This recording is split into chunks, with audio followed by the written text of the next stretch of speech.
3 e learning hub में आपका स्वागत है। आज है class 5 human growth and development हम कवर कर रहे हैं स्पेशल एजुकेशन सिलेबस में से, जिसमें आज हम पढ़ेंगे डेवलपिंग ह्यूमन।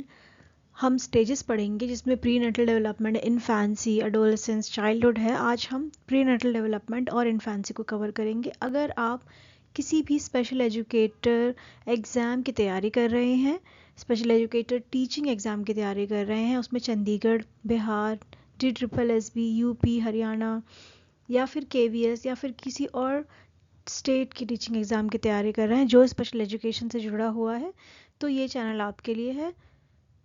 तो हम अब अपना टॉपिक आज का स्टार्ट करते हैं। अगर इससे पहले की वीडियोस आपने नहीं देखी हो तो वो भी आप चैनल पर जाकर प्लेलिस्ट बनाई हुई है, उसमें आप देख सकते हैं। तो देखते हैं हम प्री नेटल डेवलपमेंट क्या है। प्री नेटल डेवलपमेंट नेम बता रहा है। प्री मतलब पहले, नेटल मतलब जब आप बच्चा बन रहा है, मतलब बच्चे का जब जन्म हुआ है उससे पहले का जो डेवलपमेंट है, मतलब न्यूनेट स्टेज जो होती है जिसमें बच्चे का जो पहला वीक होता है, उससे पहले, बर्थ से पहले का जो भी डेवलपमेंट है वो प्री नेटल डेवलपमेंट होता है, जो कि माँ के गर्भ में होता है 9 महीने। अब ये कितना इसमें हमें पढ़ना है, इसके क्या क्या स्टेजेस होती हैं, पहले हम समझते हैं प्री नेटल डेवलपमेंट क्या होता है। इंसान का डेवलपमेंट उसके जन्म से पहले, ये कंसेप्शन टू बर्थ होता है, यानी कि जब माँ बच्चे को कंसीव करती है और उसके जन्म तक होता है।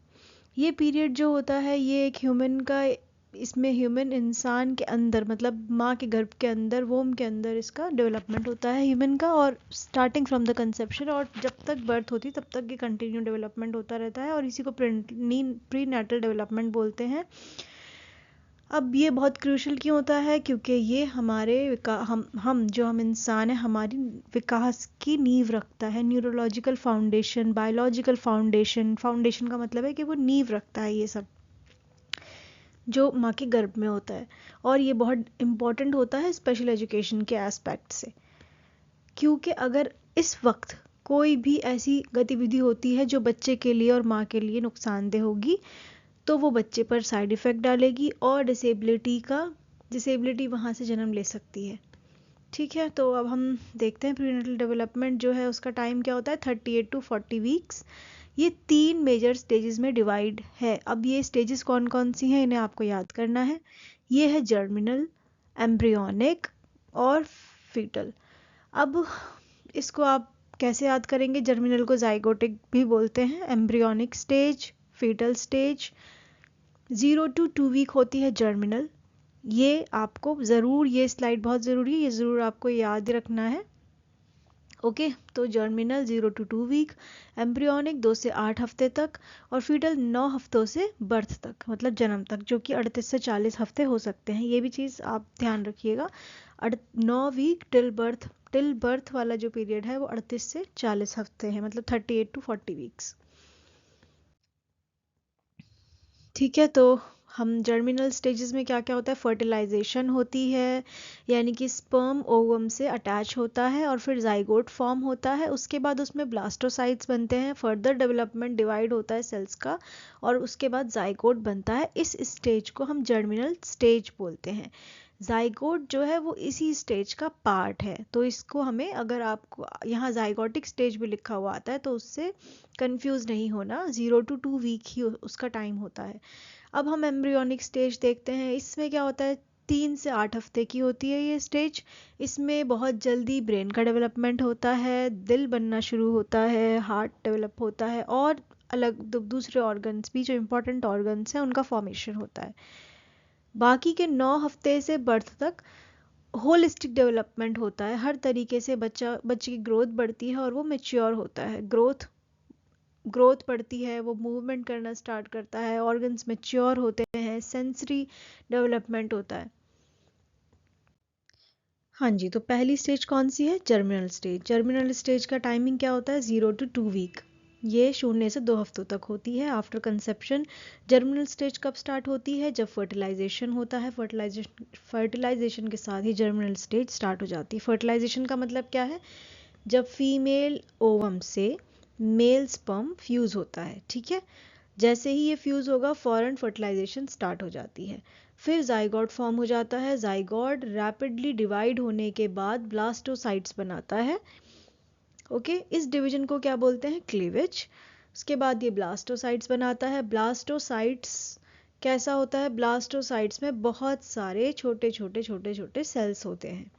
ये ब्लास्टोसाइट जो होता है ये ट्रैवल करता है फेलोपियन ट्यूब में, और फिर ये यूट्राइन वॉल जो होती है यानी कि बच्चेदानी से अटैच हो जाता है। ये प्रोसेस को क्या बोलते हैं हम? इम्प्लांटेशन। अगर ये प्रोसेस आपको नहीं समझ में आया हो कि क्या हुआ है कैसे हुआ है, तो इसका मैं एक और वीडियो बनाकर अलग तरीके से समझा दूंगी, आप बता दीजिएगा।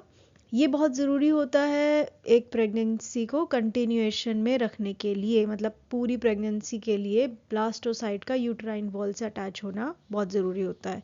अब इस स्टेज में कोई बॉडी स्ट्रक्चर फॉर्म नहीं होता। ये स्टेज जो होती है ये फर्दर डेवलपमेंट के लिए बॉडी को, फीमेल बॉडी को प्रिपेयर करती है। ओके, प्रिपरेटरी स्टेज होती है ये बेसिकली। इसमें मिसकैरेज के चांसेस बहुत हाई होते हैं। तो एम्ब्रियोनिक स्टेज तीसरे हफ्ते से 8वें हफ्ते तक होती है। एम्ब्रियोनिक स्टेज ज़्यादा क्रिटिकल होती है प्रीनेटल डेवलपमेंट के लिए। इस स्टेज में जो डेवलपिंग ऑर्गेनिज्म होता है उसे हम एम्ब्रियो बोलते हैं। अब ये स्टेज जो होती है इसमें क्योंकि ऑर्गन फॉर्म होता है तो इसे हम क्या बोलते हैं? ऑर्गेनोजेनेसिस, क्योंकि इसमें फॉर्मेशंस ऑफ ऑर्गन होता है। इसमें थ्री जर्म लेयर फॉर्म होती है। इसमें ब्रेन और स्पाइनल कॉर्ड डेवलप होते हैं। इसमें हार्ट बीट करना स्टार्ट करता है। इसमें आँखें, कान, हाथ और पैर बनना शुरू होते हैं। इंटरनल ऑर्गन का डेवलपमेंट स्टार्ट हो जाता है। जैसे इंटरनल ऑर्गन कौन कौन से हो गए आपका? डाइजेस्टिव सिस्टम, रिप्रोडक्टिव सिस्टम, जो भी ग्लैंड्स हैं और लंग्स, लिवर, ये सब बनना स्टार्ट हो जाते हैं। At least they started to develop. Placenta और अम्बिकल कॉर्ड जो है फुल्ली फंक्शन स्टार्ट हो जाता है। अब यहाँ ब्रेन का डेवलपमेंट जो होता है वो बहुत ज़्यादा फास्ट होता है एम्ब्रियोनिक स्टेज में, और पहला ऑर्गन होता है जो डेवलप होता है। बट अगर हम हार्ट के बारे में बात करें तो हार्ट एक फर्स्ट फंक्शनल ऑर्गन होता है जो इस स्टेज में फंक्शन करना स्टार्ट होता है। ओके, क्योंकि हमने बात करी ना यहाँ पर हार्ट बीट करना स्टार्ट होता है। तो ये स्टेज जो होती है बहुत सेंसिटिव होती है। इसमें अल्कोहल अब्यूज़, ड्रग अब्यूज़ या फिर स्ट्रेस और किसी तरह का इन्फेक्शन भी बच्चे के लिए बहुत ज़्यादा परेशानी वाला हो सकता है। ठीक है जी, और इसमें जो हम देख लेते हैं थ्री जर्म लेयर क्या है। थ्री जर्म लेयर जो है वो 3 लेयर्स हैं जिसे हम बोलते हैं एक्टोडर्म, मेसोडर्म और एंडोडर्म। एक्टोडर्म जो है वो भारी परत है, और मेसोडर्म जो है वो मिडिल लेयर है, और जो एंडोडर्म है वो इनर लेयर है। अब नाम बता रही है भाई एक्टोडर्म बाहरी है, तो वो किस किस में डेवलप करने में हेल्प करती है? उससे brain, spinal cord, peripheral nerve, skin, मतलब जो हमारी चमड़ी है वो, बाल, नाखून, हेयर्स, नेल्स, सेंस ऑर्गन्स जैसे आईज, एयर्स और इनेमल ऑफ टीथ डेवलप होता है।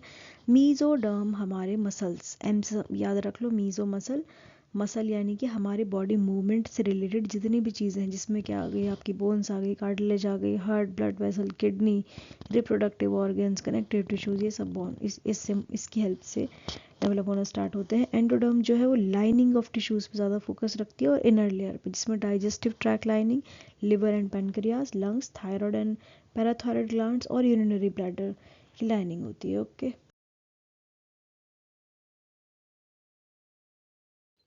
Next is fetal stage. Fetal stage का जो पीरियड होता है वो 9th वीक से टिल बर्थ होता है, यानी कि 40 वीक या फिर 38। ओके, 40 वीक या जो 38वां, 38वां या 40वां जो हफ्ता होता है।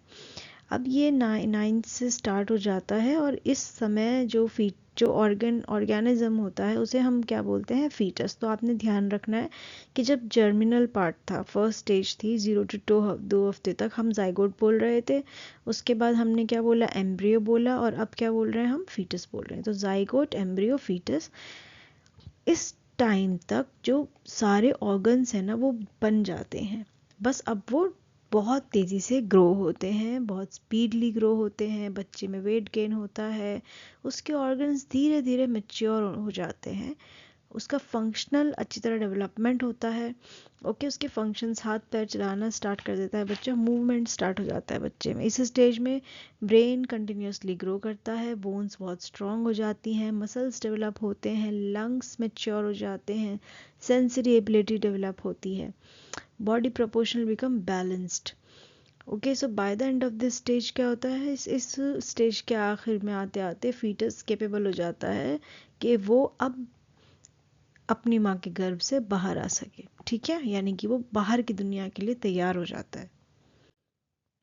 मदर का रोल क्या है इसमें? मदर का रोल प्री नेटल डेवलपमेंट में क्वेश्चन आया था पीवाईक्यू में कि जो मदर है उसका रोल क्या है, और उसको मतलब उसके रोल से बच्चे को क्या फ़ायदा होगा, क्या फ़ायदा होगा, क्या होना चाहिए? हेल्थ। हेल्थ सबसे बड़ा रोल है ना। अगर माँ हेल्दी होगी तो बच्चा हेल्दी होगा। तो मदर एक सेंट्रल रोल प्ले करती है in the development of a healthy child. ठीक है, मतलब एक हेल्दी बच्चा कब होगा? जब उसकी माँ तंदुरुस्त होगी। तो प्रॉपर न्यूट्रिशन इंश्योर करता है अच्छा फिजिकल और brain growth. Okay, emotional wellbeing, hormonal को बैलेंस करके रखती है, और हार्मोन बहुत बड़ा रोल प्ले करते हैं बेबी के फॉर्म होने में। बेबी प्रेगनेंसी को सक्सेसफुल एक प्रेगनेंसी होने में हार्मोन का कैसे रोल है वो हम नेक्स्ट स्लाइड में देखेंगे। अभी अवॉइड ऑफ अल्कोहल, स्मोकिंग, मतलब क्या क्या अवॉइड करना चाहिए एक मदर को? अल्कोहल, स्मोकिंग, ड्रग और अबनॉर्मल। अब ये जो चीज़ें हैं ना, अल्कोहल, स्मोकिंग, ड्रग्स, जो भी हम आगे डिसेबिलिटीज़ पढ़ेंगे, बहुत सारा उनमें जो रोल है वो हमारे एनवायरमेंटल फैक्टर्स का होता है। ठीक है, हर चीज़ जीन्स से नहीं होती। भी हमने पढ़ा था ना डेवलपमेंट में। डेवलपमेंट किसका प्रोडक्ट होता है? डेवलपमेंट प्रोडक्ट होता है एनवायरमेंट का, यानी कि जो आपका मतलब आपका जो इर्द गिर्द का एटमॉस्फेयर है, जो एनवायरनमेंट में सब कुछ आता है। क्या आप खाते हो, आप कैसे रहते हो, आपको कितना स्ट्रेस है आपकी लाइफ में, आपकी लाइफ में स्ट्रेस है, आप सैड हो या फिर आप हैप्पी हो, जॉयफुल ज़िंदगी जी रहे हो, तो ये एनवायरनमेंट, अपना पूरा एनवायरनमेंट आपके घर का, बाहर का, सोशली, जो हमने इंटरनल और एक्सटर्नल पढ़ा था। अब इंटरनल में, अब चलो back to the topic. Okay, so development क्या होता है? प्रोडक्ट होता है एनवायरनमेंट और हेरिडिटी का। ठीक है, तो अब जब यहाँ एनवायरनमेंट अच्छा होगा, हेरिडिटी भी अच्छी है, तो डेवलपमेंट अच्छा होगा। तो इसीलिए हम ये वाला जो पार्ट है ना, समझ क्यों रहे हैं हम डेवलपमेंट को? ताकि हम आगे जो डिसेबिलिटीज़ है उसमें कोरिलेट कर पाएँ कि अच्छा ये डिसेबिलिटी में इस वजह से भी दिक्कत हो सकती है। ऑटिज़म की कई सारी वजहें यही स्टार्ट होती हैं जो प्रीनेटल में, जब बच्चा माँ के गर्भ में है तब अगर दिक्कतें होती हैं तो ज़्यादातर बच्चे autistic, ADHD, even cerebral palsy की वीडियो में भी मैंने डिस्कस किया था कि लैक ऑफ ऑक्सीजन की वजह से बच्चे में, मतलब एट द लास्ट स्टेजेस जो चल रही होती हैं, जो लास्ट वीक्स होते हैं, उसकी वजह से भी बच्चे में सेरिब्रल पैल्सी हो सकती है। रेगुलर मेडिकल केयर बहुत ज़रूरी होती है प्रेगनेंसी में। मदर की हेल्थ ही एक हेल्दी बेबी पैदा करती है। अब मैंने बात की ना अभी के हार्मोनल बैलेंस क्यों ज़रूरी है। अनदर PYQ है, ये बहुत इम्पॉर्टेंट है। ये TGT स्पेशल एजुकेशन के पेपर में आ चुका है कि कौन सा हार्मोन होता है जो प्रेगनेंसी में ज़रूरी होता है। अब वो कौन सा हार्मोन है जिसका प्रेगनेंसी में होना प्रेगनेंसी को सक्सेसफुल बनाता है? वो है progesterone. P for progesterone, P for pregnancy.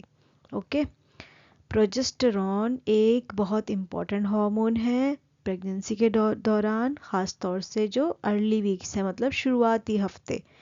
कहते हैं ना शुरुआती 3 महीने बहुत ज़रूरी होते हैं, बहुत इम्पॉर्टेंट होते हैं। तो फंक्शन क्या होता है प्रोजेस्टेरॉन का? मेंटेन करता है यूटराइन लाइनिंग। अब 9 महीने के लिए यूट्रस ही बच्चे का घर है, यूट्राइन लाइनिंग। अब जब उस घर को अच्छी तरीके से आप बचा के रखोगे, संभाल के रखोगे, एक अच्छी लाइनिंग बनाओगे, तभी तो बच्चे का विकास अच्छा होगा, बच्चा वहाँ पे अच्छी तरह रह पाएगा। हर चीज़ को आप जोड़ जोड़ कर समझिएगा, तो एक स्टोरी की तरह समझोगे। जब आप पेपर करने बैठोगे तो आपको ये सब अगर आप रटोगे तो आपके लिए दिक्कत होगी। रटने से एग्ज़ाम आप क्लियर नहीं कर पाओगे, क्योंकि फैक्चुअल एक होता है कि ऑलमोस्ट बस फैक्ट फैक्ट पूछ लेते हैं, वो हो जाता है नहीं। लेकिन अब जब थोड़ा बहुत भी अगर वो आपसे थोड़ा ऑब्जेक्टिव से हटाकर आपको थोड़ा घुमा के सवाल पूछेंगे, तो आपको इस तरह के जवाबों के लिए दिमाग अपना तैयार रखना चाहिए। ठीक है, वो कैसे होगा? वो होगा पूरी बातों को समझकर। आप जो पढ़ रहे हो सच्ची तरह समझो, उसके आगे पीछे अगला सारा सब कुछ जो भी था, हिस्ट्री ज्योग्राफी सब पढ़ लो। ठीक है, तो ठीक है, तो दोबारा आते हैं टॉपिक में। तो मेंटेन यूट्रन लाइनिंग। अब ये यूट्रस लाइनिंग में ही बच्चा आकर बहुत 9 महीने तक रहता है, तो इसीलिए यूट्रस लाइनिंग को स्ट्रॉन्ग होना चाहिए। ठीक है, इम्प्लांटेशन को सपोर्ट करता है। अगेन इम्प्लांटेशन क्या था? जो यूट्रस में यूट्रस लाइनिंग थी ना, वो उसमें आके एक कोने में बेबी इम्प्लांट हो जाता है, मतलब जाइगोट इम्प्लांट हो जाता है, वो इम्प्लांट बोलते हैं हम उसे। ठीक है, ये सपोर्ट करता है इम्प्लांटेशन को। Progesterone prevent uterine contraction, contraction मतलब सिकुड़ना। सपोर्ट प्लेसेंटा फंक्शनल, मतलब प्लेसेंटा के फंक्शन को वो सपोर्ट करता है। ठीक है, reducing risk of miscarriage, miscarriage के रिस्क को रिड्यूस करता है। प्रोजेस्टेरॉन क्या है? पर्टिकुलरली बहुत इंपॉर्टेंट है जर्मिनल और अर्ली एम्ब्रियोनिक स्टेजेस में। नेक्स्ट देखते हैं, ये कुछ मेजर चेंजेस हैं जो प्रीनेटल में होते हैं। तो ये वीक वाइज मैंने एक टेबल बनाया, जैसे 0 to 2 वीक में क्या बोलते हैं हम इसे? जर्मिनल स्टेज बोलते हैं। यहाँ फर्टिलाइजेशन होता है, जाइगोट जल्दी जल्दी बनता है और सेल डिवीजन होता है, ब्लास्टोसाइट बनता है और इम्प्लांटेशन होती है यूट्राइन वॉल में। ठीक है, इसकी आप एक स्क्रीनशॉट ले सकते हो ताकि आप इसको अपने नोट्स में अकोमुलेट कर सको। अब 3 से 8वें हफ्ते में क्या होता है? Embryonic stage. एम्ब्रियोनिक स्टेज में क्या होता है जी? ब्रेन, यहाँ एम्ब्रियो बन जाता है, ब्रेन और स्पाइनल कॉर्ड बनना स्टार्ट हो जाते हैं, दिल की धड़कन सुनाई देती है, बननी स्टार्ट हो जाती है, लिम्स अपेयर हो जाते हैं, आईज एयर्स बन जाती है, इंटरनल ऑर्गन्स डेवलप होना स्टार्ट हो जाते हैं और प्लेसेंटा और अम्बिकल कॉर्ड फुल्ली फंक्शन करने लग जाते हैं। अब आगे फीटल स्टेज, जो कि 9th मंथ से 38 टू जो कि 9th वीक से 38 to 40 वीक है, उसमें बहुत तेज़ी से ग्रो होता है, बच्चे का विकास ज़्यादा होता है। अब इसका साइज़ बढ़ेगा, वेट बढ़ेगा, ब्रेन भी फास्टर मतलब तेज़ी से दिमाग बढ़ता है, हड्डियाँ बढ़नी स्टार्ट होती हैं, उसके मसल मैच्योर होते हैं, उसके सारे लंग्स मैच्योर स्टार्ट होने शुरू हो जाते हैं। ठीक है, उसके ऑर्गन्स बढ़ने शुरू होते हैं, बहुत ज़्यादा रिफाइन हो जाते हैं। का मतलब है कि अब क्योंकि एंड टाइम आ रहा है, बच्चे का पूरा डेवलपमेंट उसका फुल्ली डेवलप हो जाता है, वो आउटसाइड वर्ल्ड के लिए प्रिपेयर हो जाता है। ठीक है, तो अभी हमने जो प्रीनेटल था उसमें देख लेते हैं जस्ट एक रिकैप टाइप का। प्रीनेटल डेवलपमेंट कब होता है? Conception to birth. ब्रेन सबसे पहला फास्टेस्ट ऑर्गन होता है, हार्ट भी होता है लेकिन वो पहले फंक्शनल ऑर्गन होता है। एम्ब्रियोनिक स्टेज बहुत क्रिटिकल पीरियड होता है और प्रोजेस्टेरॉन जो है वो बहुत ज़रूरी होता है प्रेगनेंसी में। मदर हेल्थ डायरेक्टली अफेक्ट करती है फिटल हेल्थ को। एग्जाम में बहुत सिंपल सवाल आएंगे, यही सिंपल सवालों को आपको पढ़ना है। बहुत कॉम्प्लेक्स मत पढ़ो, पढ़ो पूरा पढ़ो लेकिन इतना कॉम्प्लेक्स मत पढ़ो, जो बेसिक चीज़ें ना उनको क्लियर रखना। अब हम आ जाते हैं हमारी इन्फेंसी स्टेज। इन्फेंसी स्टेज कब होती है? बच्चे के बर्थ से, जन्म से 2 साल तक, 0 to 2 years। इन्फेंसी पीरियड जो है ह्यूमन डेवलपमेंट का कब स्टार्ट हो जाता है? बर्थ से 2 साल तक। और ये बहुत, इसमें बच्चे का विकास बहुत जल्दी जल्दी होता है, डेवलपमेंट होता है, उसकी साइज़ बढ़ता है, उसकी हाइट बढ़ती है, उसका वेट बढ़ता है और उसके सारे डोमेन्स डेवलप होने लग जाते हैं, उसका फिजिकली इंटरेक्शन बढ़ने लग जाता है, कॉग्निटिव उसका कॉग्निटिव जो डोमेन है उसमें भी डेवलपमेंट होता है, इमोशनली डेवलपमेंट होता है और सोशली डेवलपमेंट होता है। ठीक है, अब हम देखते हैं, हाँ ये बहुत ज़रूरी है। इसके 2 सवाल आए हैं, दोनों वाइस वर्सा पूछे गए हैं। एक बार अबगार को डायरेक्टली पूछा गया है कि ये क्या होता है, मतलब ये कब यूज़ होता है, और एक दफ़ा पूछा गया है कि बच्चे के जन्म पर कौन सा टेस्ट लिया जाता है। तो दो बार पूछे गए हैं, ये आने के चांसेस ज़्यादा हैं। वैसे नर्सिंग में इसका सवाल ज़्यादा आता है अबगार स्केल का, लेकिन ये भी देखते हैं। अबगार स्कोर ये फुल फॉर्म है, मतलब ये एक शॉर्ट फॉर्म है। इसकी फुल फॉर्म क्या है? Appearance, pulse, grimace, activity, respiration. जो शुरू का मिलाकर अब गार बन गया है। अब ये क्या होता है, इसमें क्या होता है जी, ये बच्चे के पैदा होते ही शुरू के 1 मिनट या 5 मिनट के अंदर अंदर, उसी वक्त जब बच्चा पैदा होता है उसके पहले और 5वें मिनट में ही टेस्ट किया जाता है बच्चे को। उसके जो इमीडिएट मतलब इमीडिएट इवैल्यूएशन होता है न्यूबॉर्न का। किस तरह होता है, सबसे पहले उसकी अपीयरेंस देखी जाती है। अपीयरेंस का मतलब ये है कि टेस्ट किया जाता है कि कोई बच्चे में दिक्कत तो नहीं है, कोई परेशानी तो नहीं है, कोई ऐसी चीज़ तो नहीं है जो बच्चे के लिए दिक्कत देगी। तो सबसे पहले उसकी अपीयरेंस देखी जाती है, उसका स्किन का कलर देखा जाता है कि कहीं बच्चा ब्लू तो नहीं है। बच्चे जब पैदा होते हैं तो वो अक्सर किन्हीं किन्हीं एरियाज से बहुत ज़्यादा ब्लू होते हैं, ठीक है। फॉर एग्जांपल अपने हाथों से, हिप एरिया से, कमर से, ठीक है। तो ये देखा जाता है अपीयरेंस। पल्सेस, उसकी हार्ट रेट कैसा है, उसका हार्ट रेट बहुत तेज़ है, मीडियम है या फिर नहीं है। इस स्केल में तीन तीन भागों में डिवाइड होता है ये। ग्रीमेस, रिफ्लेक्स, इरिटेटिबिलिटी। ग्रीमेस का मतलब है कि वो क्या करते हैं, बच्चे को रुलाने की कोशिश करते हैं, ठीक है। कहते हैं ना बच्चे को रोना चाहिए, बच्चा जब पैदा होता है तो उसे रोना चाहिए। तो ग्रीमेस रिफ्लेक्सेस क्या होते हैं, वो उसकी फेशियल एक्सप्रेशंस देखते हैं। क्या बच्चा, अगर बच्चे को दर्द होता है या बच्चे की कहीं आपने वीडियोस देखी होंगी जिसमें बच्चे के नाक के अंदर वो कैथेटर्स डालते हैं, I think catheter, I don't know मैं इसको सही स्पेल कर रही हूँ या नहीं। तो वो बच्चे की नाक में डालते हैं और फिर वो देखते हैं बच्चे का उसमें रिफ्लेक्सेस कैसे दे रहा है वो। अगर बच्चा बहुत बुरी तरह रोने लग जाता है तो ये बहुत अच्छा साइन होता है कि बच्चे के सारे सेंसेस अच्छी तरह चल रहे हैं। अगर बच्चा थोड़ा बहुत करता है तो ये एक मतलब 0, 1, 2 इसको इस तरीके से वो मेजर करते हैं। अब एक्टिविटीज़ मेजर कर रहे हैं। अब बच्चा रोएगा तो वो अपने हाथ पैर भी चलाएगा, हो सकता है वो बड़ी बुरी तरह हाथ पैर मारे, तो उससे क्या होगा कि वो अच्छे साइन में आएगा कि बच्चे की एक्टिविटीज़ अच्छी है, मसल टोन सही है, बच्चा पूरी तरह एक्टिव है। रेस्पिरेशन सेम, जब बच्चा रोएगा तो वो तेज़ मतलब एफर्ट लगाएगा, उसकी सांस जो लंग्स हैं वो रोने से खुलते हैं। यही दिक्कत थी सेरेब्रल पैल्सी में, जब बच्चा नहीं रोता तो क्या हो जाता है, लैक ऑफ ऑक्सीजन, ब्रेन रोना is equals to oxygen circulation in the whole body. अगर बच्चा रोता है तो उसकी पूरी बॉडी में ऑक्सीजन का सर्कुलेशन होता है जो उसके विकास के लिए बहुत ज़्यादा ज़रूरी होता है at the time of birth, ठीक है। तो ये शुरू के 5वें मिनट तक हो जाना चाहिए।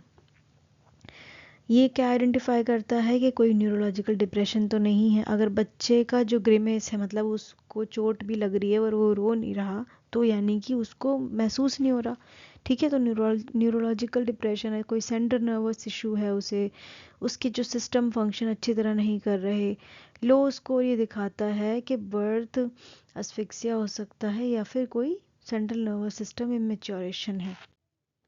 Another term asked in the PYQ, ये एक और टर्म है जिसके बारे में प्रीवियस ईयर क्वेश्चंस में पूछा जाता है।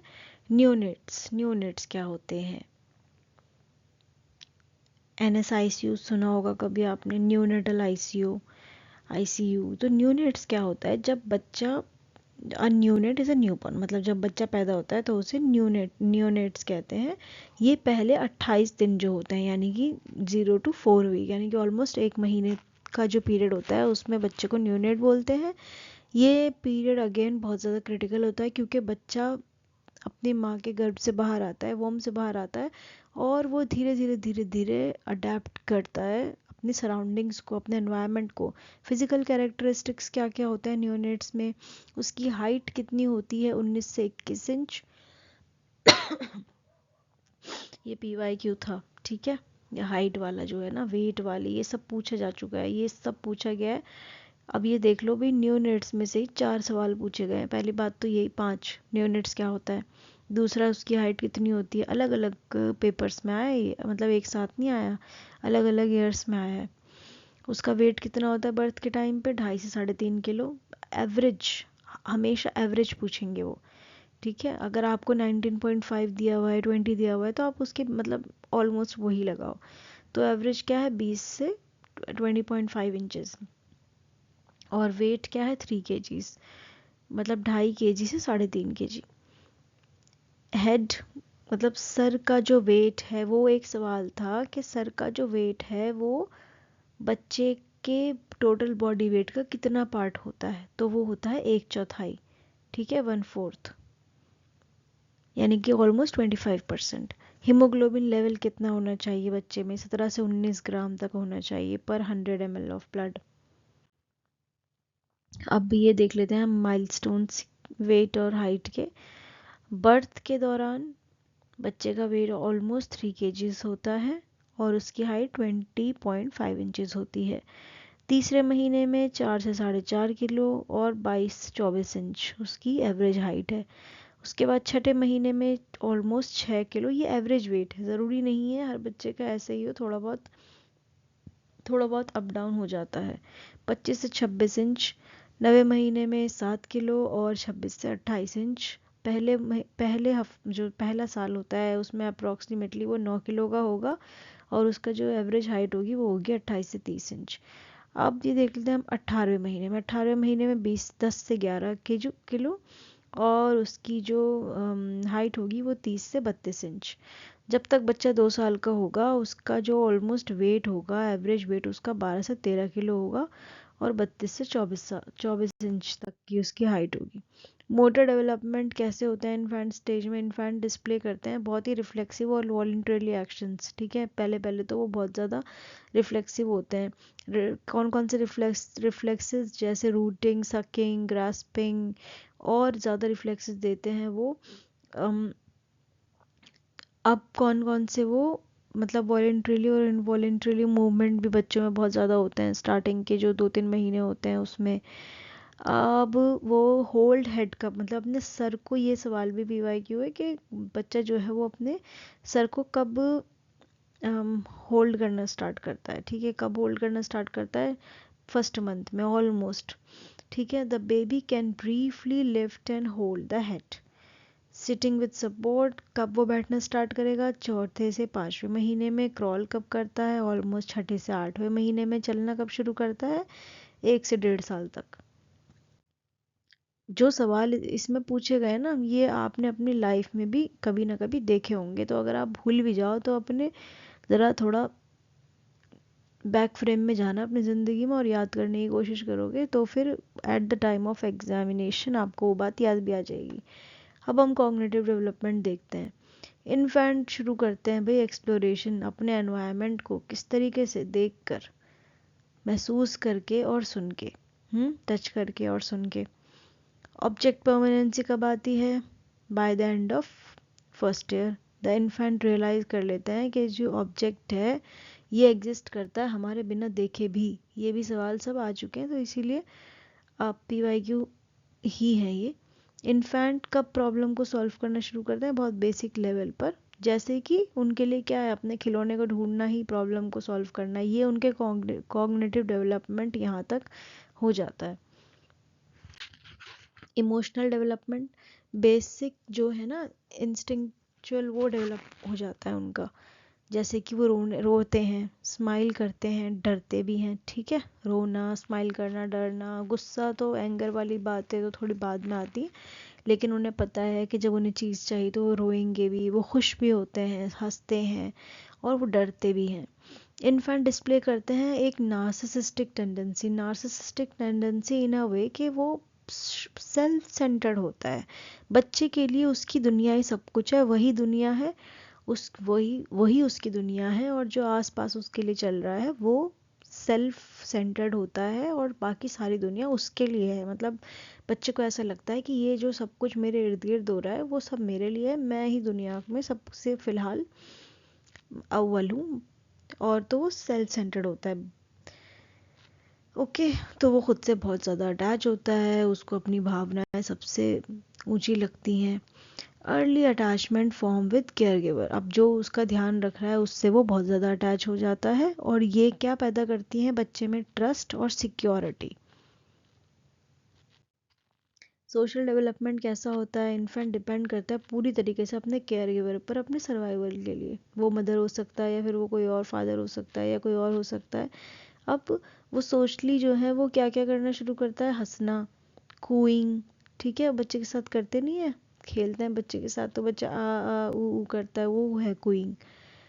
और रिकग्नाइज करना अपने जानने वाले चेहरों को, वो धीरे धीरे ये समझ जाता है कि मेरी माँ कौन सी है, मेरा बाप कौन है, तो ये अपनी अपनी जो उनके सोशली आसपास के रिश्ते हैं वो उन्हें समझना स्टार्ट कर देते हैं और उन फेसों को वो पहचानते हैं। तो plays begin as a form of interaction और एक्सप्लोरेशन। ठीक है, अब हम देख लेते हैं कैरेक्टरिस्टिक्स।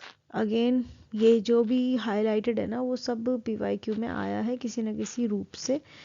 अब हाई डिपेंडेंसी होती है उनके केयर गिवर पर। अडल्ट तो नहीं करता ना हाई डिपेंडेंसी, देखो बहुत ही वो बहुत एक्स्ट्रा लेवल के क्वेश्चंस नहीं आते जब आप टीजीटी सोशल स्पेशल एजुकेशन का एग्ज़ाम दोगे, तो बहुत एक्स्ट्रा हाई लेवल के क्वेश्चन नहीं आते। आपको बस उन 100 सवालों तक पहुंचना है। पहुंचने के बाद आपको क्या करना है, पहले से आप पढ़ के जाओगे, जब आप वहाँ पहुंचोगे तो बस कुछ नहीं करना, आपको पढ़ना, आपको पता रहेगा ये तो मुझे आता है, ये तो मुझे आता है, तो आप टिक करते चले जाओगे। लेकिन उसके लिए आपको कॉन्सेप्ट की क्लियरिटी होनी चाहिए। ठीक है, लेकिन और क्या होना चाहिए, थोड़ा दिमाग होना चाहिए ताकि आप उन 100 सवालों तक पहुँच भी पाओ। 200 सवाल होते हैं ना, 100 जो होते हैं वो शुरू के क्या होते हैं, जनरल रीजनिंग होती है, उसमें क्रिटिकल, उसमें आपके 5 कंपोनेंट होते हैं जिसमें आपकी जनरल अवेयरनेस होती है, जनरल स्टडीज़ होती है, उसमें मैथमेटिकल होता है, उसमें इंग्लिश होता है, हिंदी होता है और रीजनिंग होता है। अब वहाँ तक पहुँचना है, टाइम है, टाइम कम है ना, टाइम का भी तो होता है दिक्कत। अब जो आपके पास 2 घंटा है तो आप इसमें लगाओ 1 घंटा, चलो ठीक है 1 घंटा 20 मिनट लगा दो, 40 मिनट तो इसको दो बाकी के 100 नंबर को। जो स्पेशल एजुकेशन के 100 सवाल हैं वो 100 सवाल तो आपके हाथों में होने चाहिए। उसके लिए क्या करना है, उसके लिए अच्छी तरह पढ़ो। जो प्रेडिक्टेबल सवाल है ये तो प्रेडिक्टेबल है ना, इसी में से आएगा, इसके बाहर से तो आएगा नहीं। हम्म अब इंग्लिश, हिंदी और मैथ और रीजनिंग, इनका तो बहुत बड़ा वो है सिलेबस, बहुत ज़्यादा बड़ा। सवाल तो कुछ भी बन सकता है, लेकिन ये फैक्ट हैं जो कभी नहीं बदलेंगे। इन पे ज़्यादा ध्यान दो और ताकि आप वो भी करो और वहाँ तक पहुँचो जब 100 नंबर तक, तो अच्छी तरह कर पाओ। चलो विदाउट वेस्टिंग अ टाइम मैं थोड़ा बातों में ही हो जाती हूँ। खैर, हाई डिपेंडेंसी होती है केयर गिवर पर, rapid physically growth and development, emergence of basic emotions. बच्चा क्या करेगा, इमोशंस शुरू हो जाते हैं, उसको जॉय वाली चीज़ आने लग जाती है। At the end of infancy anger, fair और सरप्राइज। ठीक है, धीरे धीरे धीरे धीरे 2 साल का होता होता बच्चा इन सब चीज़ों को सीख जाता है। प्लेफुल स्टेज होती है, इन्फेंट एक्सप्लोर करते हैं टॉयज़ को और ऑब्जेक्ट्स को। अर्ली कॉग्निटिव स्किल डेवलप हो जाती हैं, रिकग्नाइज करते हैं लिमिटेशंस होती हैं और एक समझते हैं वो कि किसी चीज़ का कोई कॉज है, किसी चीज़ का कोई इफ़ेक्ट है। Okay, basic motor coordination develop हो जाती है। रिफ्लेक्सिव टू वॉलंटरली एक्शन, मतलब वो जो पहले क्या होता था, पहले वो हमने क्या पढ़ा था कि जब बच्चे को कोई चीज़ लेनी होती है तो वो जानबूझ के वहाँ तक नहीं पहुँचता, वो अपने ऐसे हाथ पैर मारता है, उसके हाथ में कुछ आ जाता है गलती से, फिर वो धीरे धीरे सीखता है कि अच्छा मैं तो इसे पकड़ भी सकता हूँ, ग्रैब भी कर सकता हूँ चीज़ों को। अब वो रिफ्लेक्स जो अनवॉलेंट्रीली हो रहे थे अब वो वॉलेंट्रीली होने शुरू हो जाते हैं। ठीक है, धीरे धीरे मोटर कोऑर्डिनेशन उसका अच्छा हो जाता है, धीरे धीरे वो अपने शोल्डर से हाथों से उंगलियों पर उसका कंट्रोल आना स्टार्ट हो जाता है। ये समरी टेबल है जो इन्फेंसी स्टेज के बारे में हमने पढ़ा है, उसमें सारे माइलस्टोन्स इसमें डिस्कस हुए गए हैं, जैसे कि physical, motor, cognitive, emotional, social, reflexes और अवगार के बारे में। ठीक है, तो ये आपके लिए एक समरी टाइप है, इसको भी याद कर लेना ताकि इजी वे में इसका स्क्रीनशॉट लेके या फिर बना सकते हो अपनी अपनी बुक्स में, ताकि आपको इजी रहे याद करना। तो अगर आपको वीडियो अच्छी लगी हो तो चैनल को सब्सक्राइब करना मत भूलिएगा और वीडियो को लाइक करना। Thank you so much.